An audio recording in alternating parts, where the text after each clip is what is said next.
So I just got back from Boston for PAX East in the first ever MLS Cup, and not only did I get to watch Kid Mamito from the Houston Dynamo absolutely annihilate the tournament by going unbeaten in over 20 games to become champion, so congratulations to him, but I got to have an epic pickup game in the freezing cold with some amazing people, so a huge shout out to everyone that came out to play or just to say hi. It was awesome, and I cannot wait to do it again. Actually, you know what else was awesome? Some of the matches from around the world this weekend, if you guys were paying attention, which is why I had to wake up, turn on the camera, and make a weekend in rewind, so let's get right to it. Good weekend, Barcelona, who were led once again by the man who is on a mission to prove that he is undoubtedly the best player in the world, and I'm talking about Leo Messi, who scored a hat-trick in Barcelona's 3-1 win over Leganes, which included an incredible free kick, which, come on, he makes it look way too easy, and it's just not fair to us mere mortals. And the win helped Barcelona equal the unbeaten streak record in La Liga with 38 games without a loss, which means they haven't lost in the league in over a year, which is just...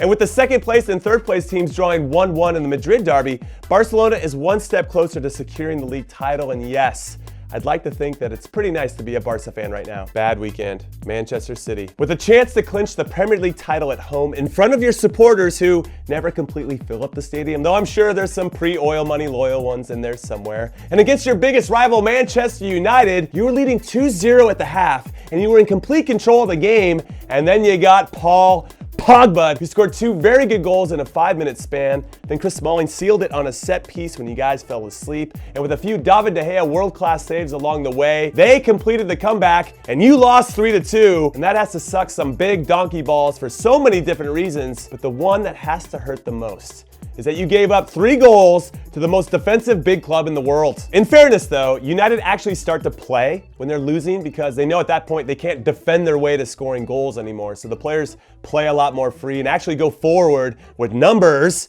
and with purpose. And that makes Alexis Sanchez and Paul Pogba, among others, infinitely more effective. So they should actually just start games that way instead of waiting until they're losing.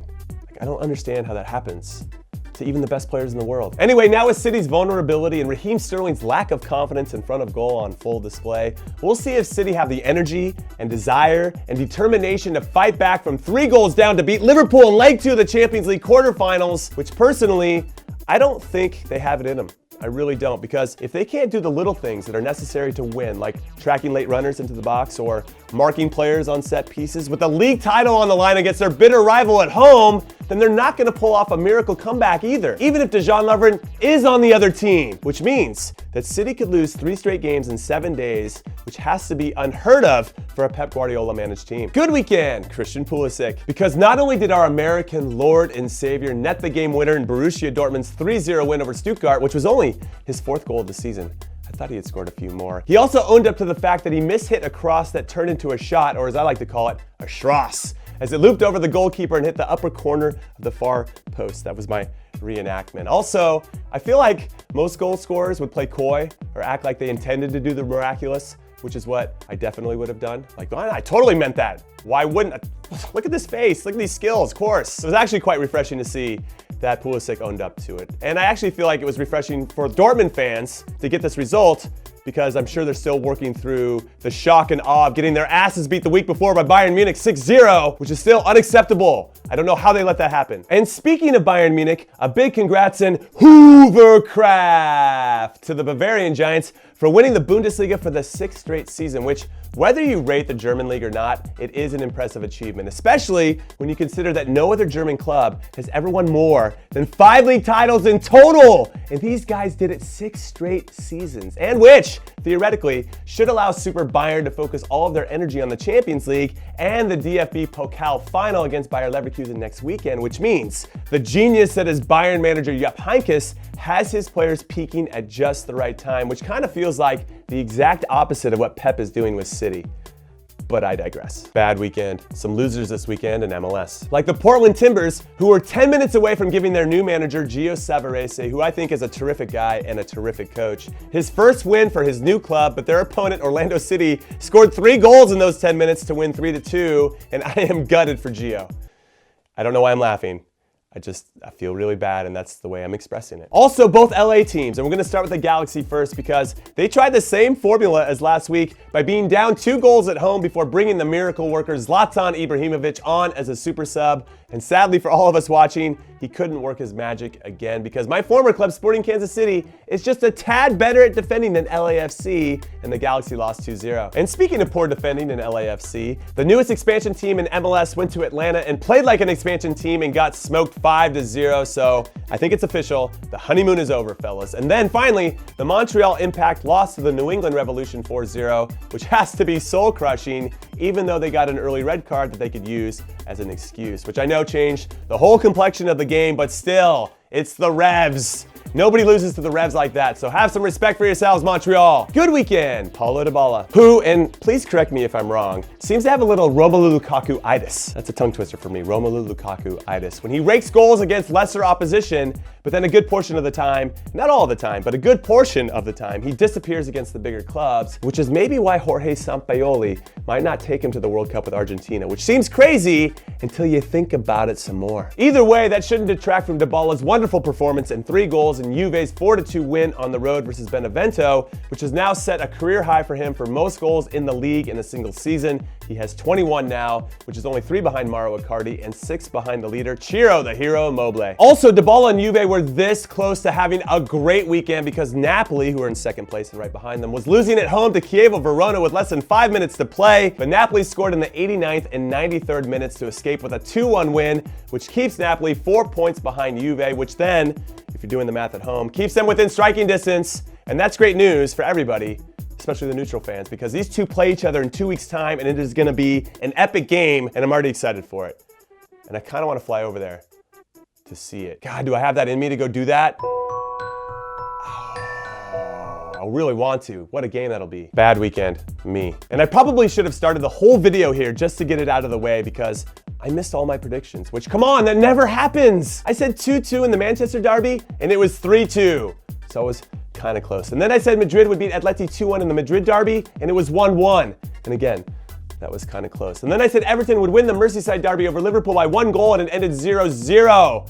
And again, I was pretty close, but not close enough. Also, it means that the Reds are the first team to remain unbeaten in 15 Merseyside derbies in a row in the top flight since Everton had a run of 14 from 1899 to 1907. How's that for a fun fact for you? So obviously, it's been a while since that happened. Also, since I brought up the Madrid derby again, I want to give some love to Cristiano Ronaldo for scoring his 650th career goal for club and country in 903 appearances, which is about 629 more goals than I scored for club and country, which means he's just a little bit better than me. Good weekend, Memphis Depay. The Dutch international had a goal and 4 assists in Lyon's 5-0 win over Metz, which helped his club leapfrog Marseille in the table and into 3rd. And it made Depay the first player since Santi Cazorla in 2013 to provide 4 assists in a single match in one of Europe's top 5 leagues. So I wonder if Depay is going to make a move this summer. I mean, I feel like he'd be ready if given another crack at a bigger club because he seems to have matured quite a bit since his time at Manchester United.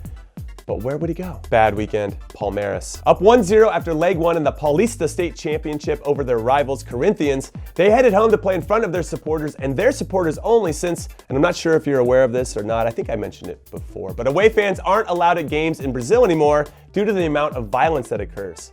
Yeah, it's pretty crazy. Anyway, Palmeiras gave up a goal in the first half, couldn't score one of their own, and lost in penalties to watch Corinthians celebrate the trophy on their field and in their stadium, and that's gotta suck. Good weekend, the Western Sydney Wanderers, who, in their biggest game of the season, beat my Brisbane Roar 3-0, which sees them jump the Roar and the table and into the last playoff spot with 1 game to go before the A-League playoffs start. So it doesn't look good for my Roar, who hit the road next week, while the Wanderers control their destiny at home. So what the Roar? Come on, man. I was counting on you guys.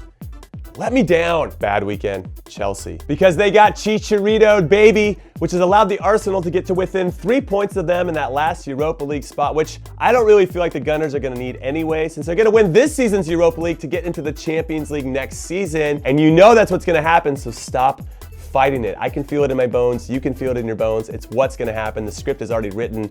The stars have aligned. Wenger's going to win a trophy this season. Also, congrats to Chicha for his goal because it gets West Ham one step closer to safety. Good weekend, Carly Lloyd. My friend and current captain of the U.S. women's national team scored her 100th international goal in the U.S.'s 6-2 win over Mexico, which makes her only the 5th American woman to cross that 100-goal threshold. She joins Abby Wambach, Christine Lilly, Michelle Akers, and Mia Hamm on that illustrious list, which means I bow down to her greatness. Bad weekend, Porto. Even though they won 2-0 over Avis, I don't know how to pronounce it. They were on the verge of it being the best weekend ever because Benfica were minutes away from having a shocking 1-1 draw against Vitória, but then Benfica scored a late penalty. And it was a penalty, by the way. I don't know if you saw it or not, but I do question the defending from the Vitória player. It was super sketchy. Not that Benfica cares all that much, since they got the 3 points and they remain 1 point above Porto. However, the good thing for all of us is that these two play this weekend, and I'm quite confident that this game will determine who wins the league in Portugal. Yeah, bold call, right?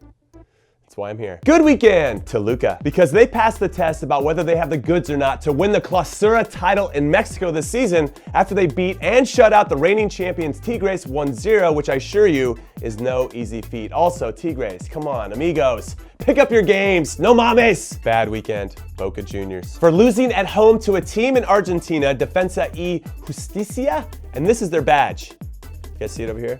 It's clear that their motto is less is more, but it's still better than Napoli's badge, which has to be one of the worst in the world. Anyway, Boca lost to Defensa, who are a team that recently got promoted to the first division for the first time in their history, and who have been taking scalps along the way this season, beating all the biggest clubs in the country like San Lorenzo, Independiente, and River Plate, which is super cool for them. But Boca, come on! I know the league title is pretty much wrapped up, it's in the bag, but still, again, like the Montreal Impact, who I mentioned earlier, have some respect for yourselves. Good weekend, me. Because I almost forgot about mentioning Millwall, who easily beat Bristol City 2-0 to remain 1 point behind Middlesbrough, Middle Earth, something, for that last playoff promotion spot in the championship, and FC Köln and Mainz, who drew 1-1, which allowed Wolfsburg to be the big winners at the bottom of the Bundesliga table with their 2-0 road win over Freiburg. I almost forgot what the score was, which has created a little distance for them, 2 points to be exact, from the relegation zone.